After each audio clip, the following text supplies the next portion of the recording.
بسم اللہ الرحمن الرحیم۔ السلام علیکم ورحمۃ اللہ وبرکاتہ۔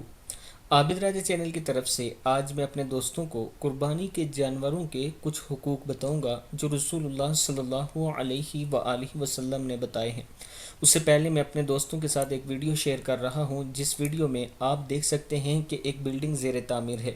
یہ مدرسے کی بلڈنگ ہے، آپ دوست اس ویڈیو میں بھی دیکھ سکتے ہیں، اور اس کے ساتھ مسجد بھی موجود ہے۔ یہ مسجد کا حصہ ہے جو مکمل ہو چکا ہے، اب مدرسہ تیار ہو رہا ہے۔ اگر آپ دوست اس میں تعاون کرنا چاہیں تو یہ میرا واٹس ایپ نمبر ایزی پیسہ اور جیز کیش اسی نمبر پر موجود ہے، آپ دوست تعاون کر سکتے ہیں۔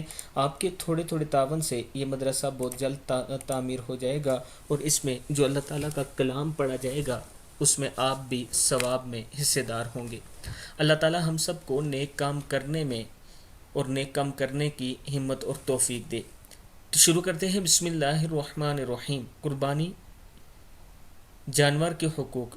اللہ تعالیٰ نے ہر چیز پر احسان کرنا فرض قرار دیا ہے، لہٰذا جب کسی جانور کو ذبح کرو تو احسن طریقے سے ذبح کرو۔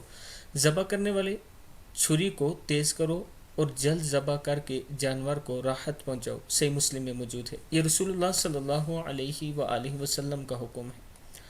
قربانی سے پہلے چھری خوب تیز کر لی جائے اور انہیں جانوروں سے چھپا کر رکھا جائے، یعنی جانوروں کو نہ دکھایا جائے کہ یہ آپ کے لیے رکھی گئی ہے۔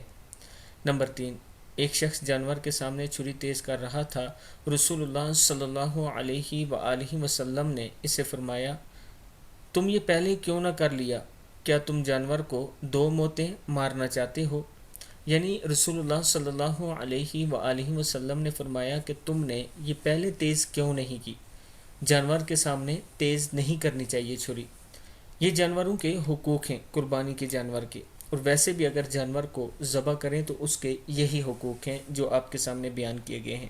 اللہ تعالی ہم سب کو اچھے طریقے سے قربانی کرنے کی توفیق دے۔ السلام علیکم ورحمۃ اللہ وبرکاتہ۔